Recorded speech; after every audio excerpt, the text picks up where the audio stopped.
Do we hold ourselves back? Are we the main and fundamental reason for our own shortcomings in life? I think that a lot of times it's easy to say that you're responsible for everything that happens to you in your life.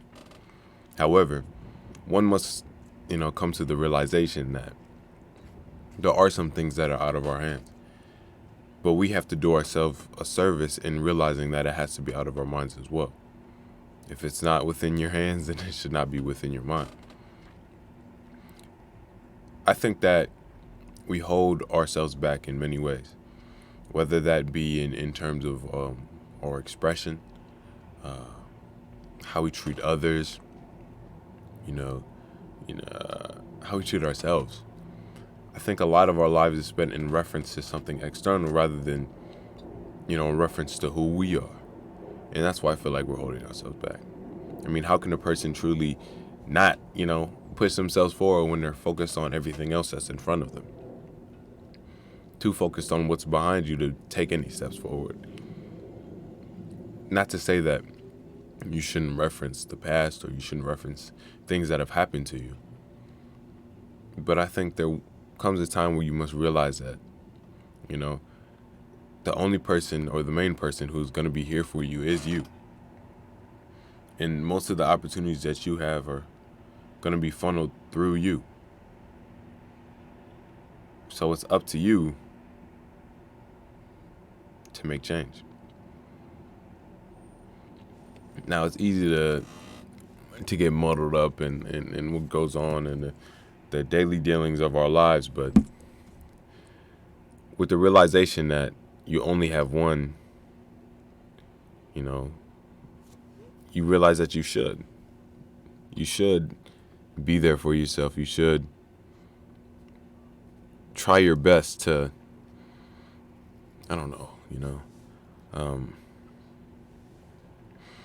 try your best to be better. Who we are is not necessarily a linear thing. Growth is not a linear project. It's a continuous thing that's always happening. And once we realize that we don't have to grow at a certain time, or we don't have to be this now or be that later, we have the freedom to be who we are. And I feel like we don't give ourselves grace. We don't give ourselves the forgiveness we give others. We don't give ourselves, the time and effort we give to others. And that's why we're stuck. That's why we're holding ourselves back. Not to say that you should be a selfish individual. Absolutely not. But you have to realize the amount of love that you have for yourself is what you can give to others. That's your capacity for that certain thing. And if you're not giving yourself that thing, then you're constantly seeking it from the external.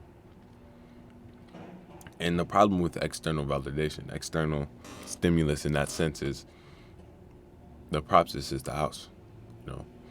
You're not a stable structure without these certain things that are stabilizing you, And it's my belief that,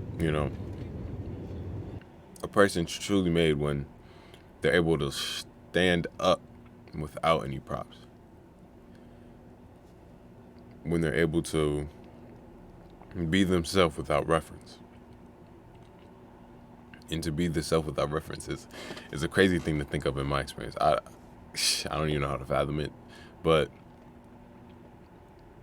it just sounds so beautiful. To be solely responsible for who you are and what you do and what you bring. And to not reference other things while doing it. Because I feel like all we are is reference. When you're talking about yourself, you're referencing. You can only say you're smart if you experience what a non-intelligent person is or non-intelligent thing is. Can only say you're attractive if you've seen things that aren't attractive. All those labels that we place upon ourselves aren't necessarily inherent to ourselves. They're inherent to other people. Inherent to a society so fixed on placing labels on other people in order to become satiated with themselves. That's how we hold ourselves back. Now, how do we move ourselves forward? You know, I've been talking a lot about holding ourselves back, but is there a way to move forward? I think that there is, but we have to realize everything's not going to be 100% great, 100% linear, 100% rainbows and sunshine. You have to have bad days in order to experience the good, in the same way that you have to have dark in order to experience light. A lot of what we are is duality, We are all these things encapsulated in one, and I feel like the rejection of some of our negative attributes are stripping us of some of our identity and individuality. Not to say that you should express all these negative things, but you should never neglect what they are. And I think any type of negative aspects of self can be transmuted. It can be changed into something more positive. But if you're neglecting it, you're reducing your potential and not allowing yourself to actually grow. That's how you're holding yourself back.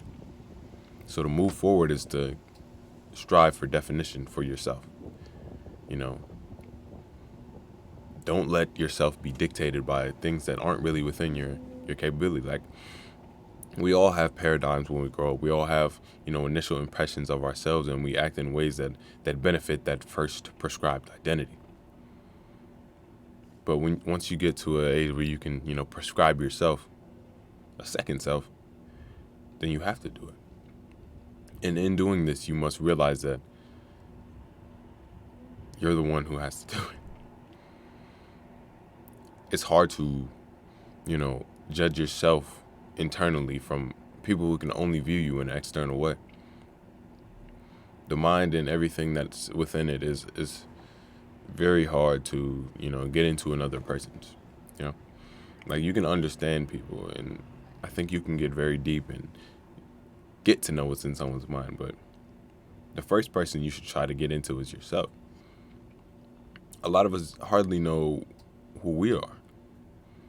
Not that you should know 100%. It should always be like striving to know more. There's still situations and experiences that you haven't gone through, and parts of yourself that haven't been able to see the light. Well, my point is, you need to have those experiences. You need to keep growing, and you need to strive to be you.